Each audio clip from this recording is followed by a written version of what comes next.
Yolanda Díaz, mirando más para acá, lo que ha propuesto ahora es un banco público de tierras. ¿Qué es? Esto a lo mejor se le ocurrió a la peluquería, ¿no? Leyendo el Hola, a lo mejor ha dicho, ahí va, pues si esto lo hicieron en el 1932. Lo que pasa es que alguien le tendría que explicar a esta señora cómo acabó la cosa, como un rosario de la aurora, ¿no? Es increíble cómo los políticos, especialmente los españoles, utilizan, bueno, pues la ignorancia económica de la sociedad, que es una ignorancia inducida. Yo no culpo a la sociedad de esto, es inducido desde que somos pequeños. Nos enseñan a no aprender economía, porque entonces no nos pueden manejar. La economía en realidad es relativamente sencilla de explicar y de entender. Lo que pasa es que nos la cuentan con unas palabras extrañas para que al final pues no nos demos cuenta cuando nos están metiendo la mano en el bolsillo, ¿no? Entonces, esta ignorancia económica permite, entre otras cosas, esto, vender a la población de forma sistemática una serie de recetas que atacan precisamente a quienes dicen proteger.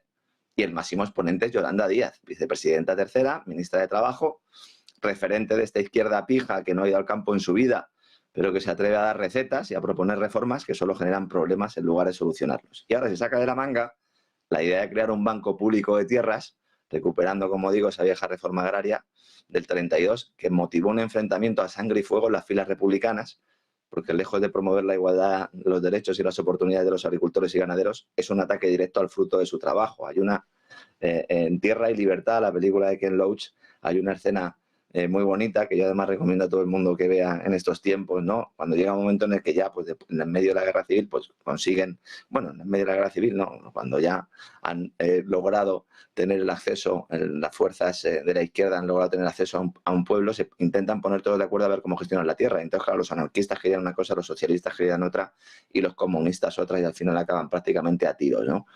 La solución para los problemas del campo pasan para el partido Yolanda Díaz por crear un banco de tierras estatal y público, es decir, expropiar la tierra a los agricultores. Vamos a traducirlo al cristiano, porque claro, en el lenguaje de Yolanda Díaz, ella dice, vamos a fomentar la titularidad compartida de las explotaciones agrarias. No, no, vais a robarle las tierras a los agricultores. Y esto lo incluye en una proposición no de ley que presentan en el Congreso de los Diputados y que además, he estado mirando, está en el programa electoral de la formación. Es decir, estaba en el programa. En este caso no nos han sorprendido. Y luego el argumento que emplean es que las políticas neoliberales han supuesto la expansión de la agroindustria en detrimento de la agricultura social. Y no deja de ser paradójico que el partido de Díaz califique de neoliberales unas reformas que son impulsadas por su propio gobierno. Aunque de liberales no tienen nada, porque lo que hacen es usar las leyes para beneficiar a unos gigantes internacionales que expulsan de sus pequeñas explotaciones a los agricultores y ganaderos. No porque exista un mercado salvaje, como dice Lore Sumar, sino porque es la burocracia la principal aliada de esas corporaciones, de esos empresarios, como los denomino yo, que trabajan codo con los reguladores para extraer recursos a la sociedad. Y lo estamos viendo en España, con esas políticas del marco Agenda 2030 que matan al campo, mientras los fondos de inversión se forran literalmente invirtiendo en grandes empresas agroalimentarias. Y lo estamos viviendo en Ucrania, donde con la bandera de la doctrina del shock, que tiene de liberal lo mismo que tengo yo de patrón de barco, pues está configurando un sector primario en el que los protagonistas son los grandes oligarcas, los ucranianos, los de Wall Street, las grandes agroalimentarias, Cargill, ADM, Monsanto, unas compañías que, por cierto, antes del 2014 no podían expropiar esas tierras y a raíz del golpe del Maidán pues ya tienen todas las puertas abiertas y con Zelensky ya, en este caso, podríamos decir, no que todo el monte es orégano, sino que todo el monte es trigo y cebada, ¿no? ¿Es este el modelo que quiere Yolanda Díaz para España? Es que a lo mejor sí, a lo mejor ese es el modelo.